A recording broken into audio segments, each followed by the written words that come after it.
بسم الله الرحمن الرحيم والسماء ذات البروج واليوم الموعود وشاهد ومشهود قتل أصحاب الأخدود النار ذات الوقود إذ هم عليها قعود وهم على ما يفعلون بالمؤمنين شهود وما نقموا منهم إلا يؤمنوا بالله العزيز الحميد الذي له ملك السماوات والأرض والله على كل شيء شهيد إن الذين فتنوا المؤمنين والمؤمنات ثم لم يتوبوا فلهم عذاب جهنم ولهم عذاب الحريق. صدق الله مولانا العظیم. سورہ بروج شروع کو نو دی صورت تا سورہ بروج وائی دا نوم شد دې دپاره او مکی دی د هجرت د نبی کریم صلی الله علیه وسلم نه مخکې نازل شوی دی او دا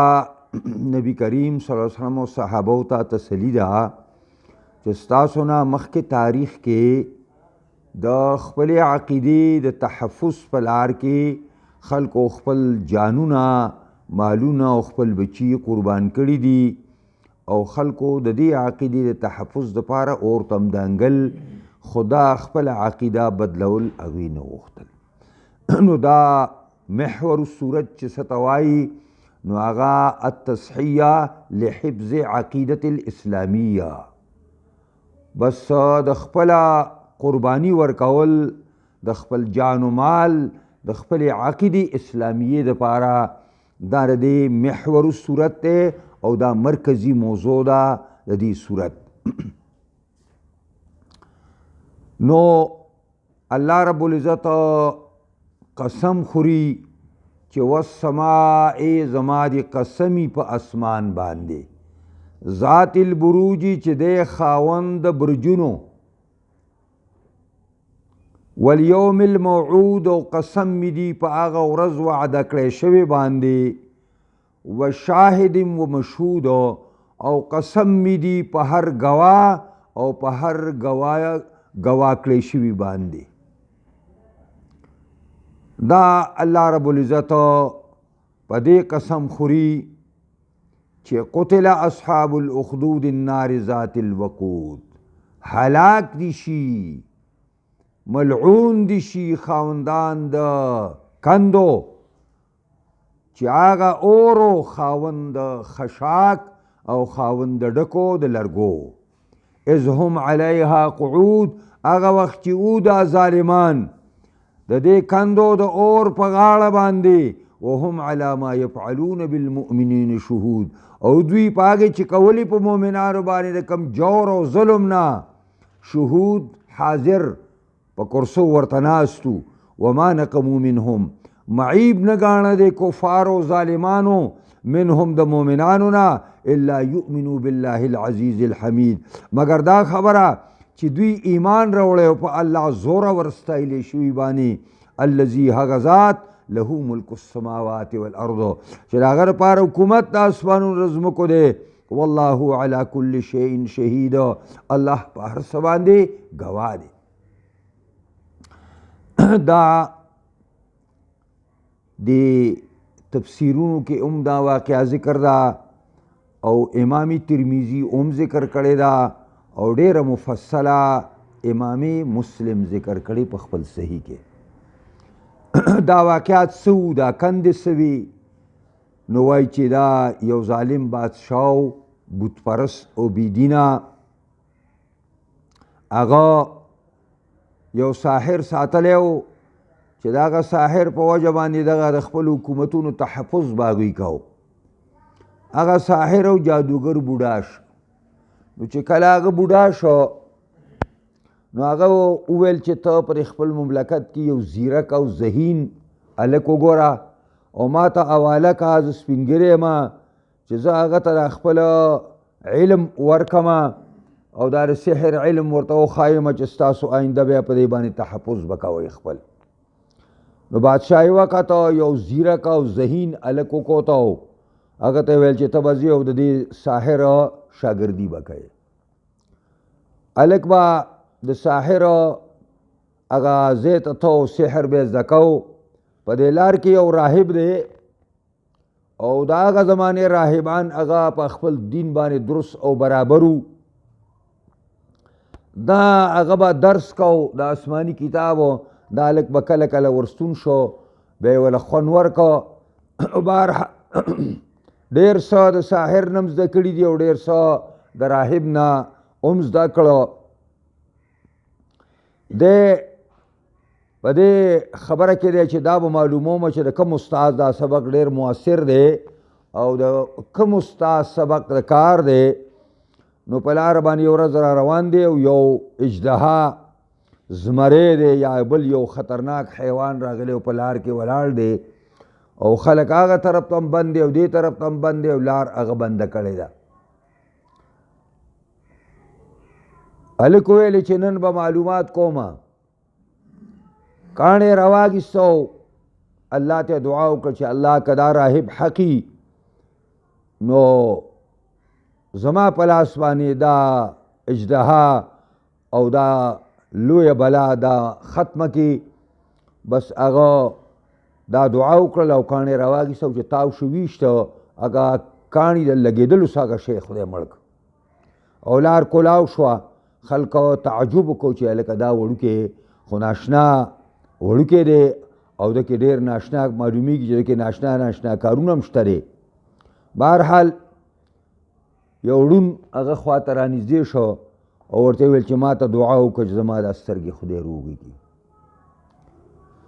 هغه ویل چې سترګې زما را سترګې روغې شي نو ته ما ته دعا وکړه زما را سترګې تاسو روغې کړي. هغه ویل چې نه روغول خو زما خدای کوي زما خدای روغول کوي. که چېرې ته ما سره په دې اتفاق کوې زما هغه رب ومنې نو زه به دعا وکړم ستا را سترګې دا نظر به الله به حال کړي. نو چې دا خبره وشوه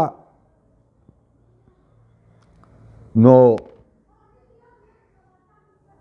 دا خبره رو خورېدله او دا هلک شهرت کېده او دغه ړوند سړي به هم بیا دا دعوت کار کو ده به هم کو. بهرحال بادشاه هغه ساحر دا راهب او دغه ړوند دا راوغوښتل او دا وړوکی هم راوغوښته او هغه دواړه یې پانسي کړه او هلک یو ځل کسان یې ورڅه ولېږل چې دا غر ته بوځئ او د غره نه یې راورغړوئ. هغې چې لاړه غر باندې زلزله راغله وړوکی په خپل ځای ولاړو هغه چې څوک ورسره لېږلي هغه ورغړېدل او مړه شو. بیا راغی د بادشاه دربار ته. بیا بادشاه سمندر ته ولېږه او کسان یې ورڅه ولېږه سمندر کې ډوب کړئ. سمندر ته چې لاړل سمندر کې هغه ټول ډوب شو دی بیا راغی. بیا بادشاه ته وویل چې که زما مرګ دی اراده وي نو زه به درته طریقه وښیم. هغه طریقه وکړه نو ما به مړ کړي او که دا نه وي ته ما نشي وجلی. ته یو پانسي راوړه او په یو میدان کې ودروه پانسي ګاډ ساز کا او د خپل مملکت دا ټول خلک راوبله او بیا زما د ترکش نه یو غشی راواله او دا به پاس پر یې دغه باندې خو ولاړ یم پر یې دغه باندې او دا ځای زما وله بس زه به ته به کامیاب شي. هغه دا کار وکړو او بیا هغه غشی راواخیسته ویل دا الفاظ به وی چې باسم رب الغلام باسم رب الغلام زه شروع کوم په نوم د رب د غلام باندې. دا ویل او غشی راویسته دې زمانې لیکو لګي دا خو شهید شو او دلته چې څومره د مملکت زنانه او نانې راغلې وي ټولو چغې کړې چې آمنا برب الغلام آمنا برب الغلام. موږ د غلام او د هلک په رب باندې ایمان راوړه. بادشاه ته چا ویل چې خدای غر کړې ایک نه شو دو شو ده تا یو کس دوه نه برداشت کول ټول د مملکت خلک درنه مسلمانان شو. نو بیا تجویزونه دې سره به څه کوو دې سره به څه کوو نو به دا مشوره هم چا ورکړه چې کندې وباسه او د اور نه ډکې کا او بیا دا خلک راولا دې کندې غاړې له چې که د خپله عقیده زړه باندې پاتې کېږئ نه او دا نوې عقیده قبلوئ نو دې ته بدانګئ او که نه نو بس ځئ خپلو کورونو ته او خلک راته او بس اور ته بدانګل او دوی هلته کرسۍ لګولې وې او دا نظاره او تماشه یې کوله یو زنانه راله او ماشوم یې په غېږ کې دی وړوکی د پیو او چې څنګه د اور ته رانږدې شوه داسې په شا باندې لاړله او هیبت باندې راله او ماشوم یې په خپل په غېږ کې دی نو هغه ماشوم الله تعالی ګویا که ورته ویل چې یا اما ای مور انک علی الحق ته ولې رستو کېږې ته خو په حق باندې نه یې نو هغه واقعات الله تعالی دلته موږ ته ذکر کوي او دا مفسرینو ذکر کړي دي چې دا اور دومره ډېر شو چې دا بادشاهي وقت او د ده دا وزیران او د ده دا امعه او دا مټتۍ ټولې ورسره ناستې وي او دا اور دغه دا د سیلۍ راواګېسته او په دوی راواړو دوی پکې اوسېدل الله تعالی په موقع باندې الله تعالی هغې له دا سزا ورکړه نو قرآن هغې ته اشاره کوي والسماء ذات البروج قسم می دی په اسمان خاوند برجونو باندې یا دې نه هغه 12 برجونه مراد دي کوم چې په اسمان کې 12 برجونه دي یا په اسمان کې قلاګانې دي او دا قلاګانو کې د پهرې دپاره هلته ځایونه سازي چې فرشتې پای کې پهره ورکوي دی مختلفې ترجمې دي شوي دي اول یوم الموعود نه مراد ورځ د قیامت ده و یوم قسم مې دي په هغه ورځ واده کړی شوی باندې چې را روانه چې د قیامت ورځ ده او و شاهد و مشهود یو ترجمه ده په هر ګواه او په هر ګواه کړی شوي مې د قسمي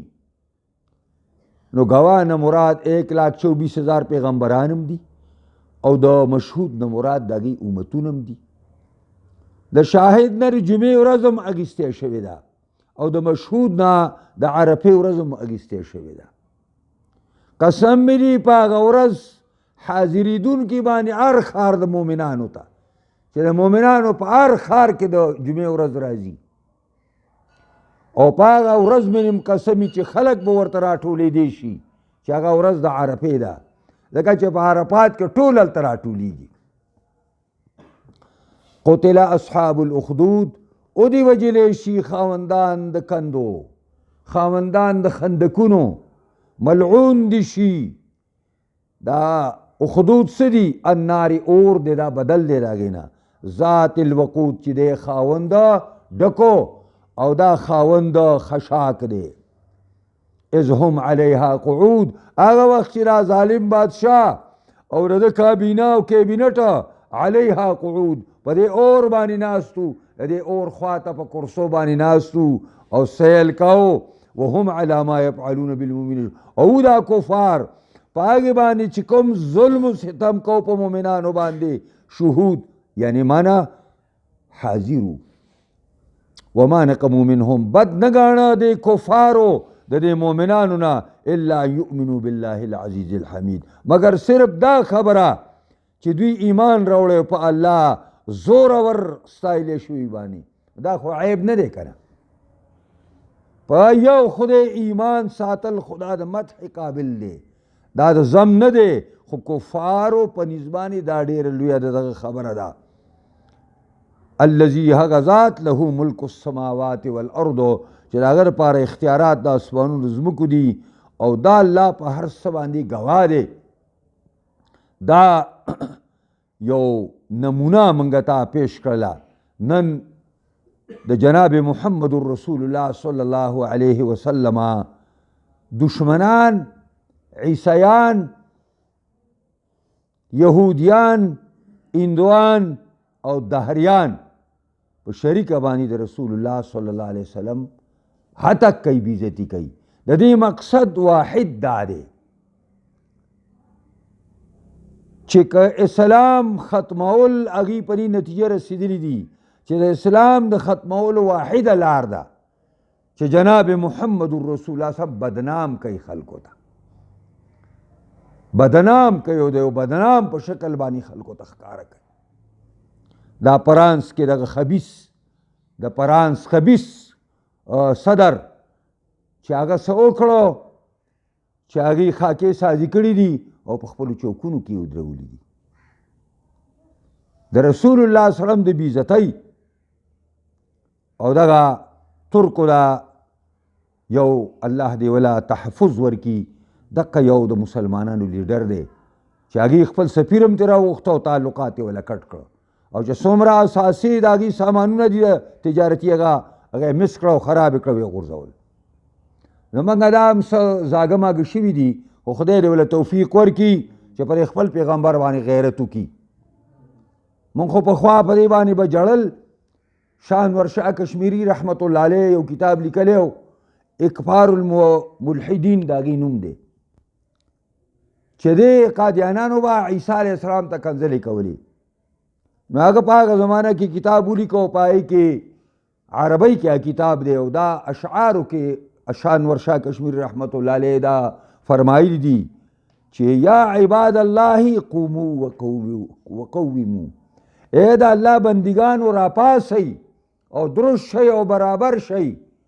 یصب رسول من اولو العزم فیکم، یو اولو العزم پیغمبر ستاسو منځ کې کنځلې کیږي چې عیسی علیه السلام دی. نو منګه عیسی جاړه، اوس منګه یو نیم ارب مسلمانان یو او زموږ په مخ کې محمد مصطفی ته خلک کنځلې کوي. موږ دومره بې بسه یو، دومره کمزور یو. که داسې لکه د ترکو مسلمانانو چې خپل اقتدار د اسلام او د دین او د یو مجاهد په لاس کې ورکه، نو نن تمامي دنیا دفاع کوي. کابل ورځې په اذربیجان باندې حمله وکړه عیسیانو،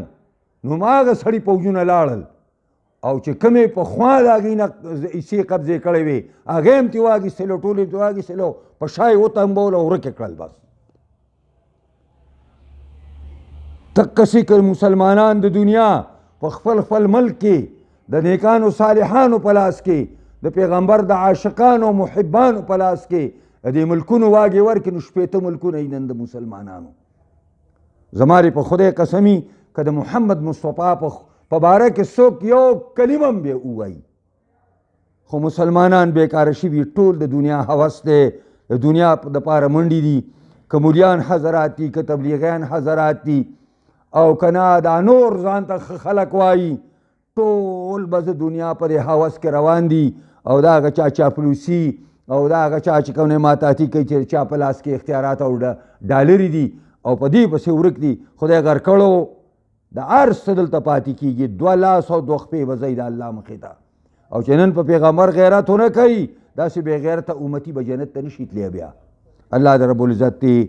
د دنیا مسلمانان زاګه کي او د دې په دې بدن کې دا وینه الله تعالی تازه کي او ایمانی جذبې دې الله تعالی په دې کې را ژوندی کي او هغه د جهاد هغه ولوله او جذبه دې الله د دې په ذهن کې را ژوندی کي. د جهاد په وجه باندې اسلام به ژوندی، محمد مصطفی به عزتمندي او چې کله جهاد ختمیږي دا ښځې پریښي انګریزان به دقسې زموږ په پیغمبر پسې ټوکې کوي. دا ښځې پریښي دي، د دې نه بې غیرته قوم په دنیا کې بل نشته. د دې علاج جهاد فی سبیل الله دی. الله دې مسلمانانو له د دې خبرې توفیق ورکړي. دعا وکړئ چې الله رب العزت زموږ او ستاسو ټول نه راضي شي. خاتمه زموږ د ټول په ایمان کې دا پاکستان الله یو اسلامي قلعه وګرځوي. د تمامو مسلمانانو د دفاع د توفیق دی الله تعالی ورکړي. د خپل پیغمبر صلی الله علیه وسلم نه دفاع او دا خلک چې د پیغمبر بې عزتي کوي د هغې نه انتقام او بدل والي او کم از کم د هغې سره سفارتي تعلقات مکمل طور کټ کړي. یا الله زموږ ټولو په حالت رحم وکړي. یا الله زموږ ټولو نه راضي شي. یا رب زموږ د پیغمبر تحفظ وکړي. یا زموږ پروردګار د هغه انتقام او بدل دغه کفارو صلیبیانو نه والي. یا الله خاص کر د فرانس دغه صدر خدای هټ پیل وکړي او تباه او بربادي کې د خپل پیغمبر انتقام ته په خپله باندې والي. ای زموږ پروردګاره زموږ ټولو په حالت رحم وکړي. جامعه تعلیم الاسلام مدني آباده کې دې کې څونه کمی دی د غیب الخزانو نه پوره کړي، د خپلو نیکانو صالحانو بندګان زړونه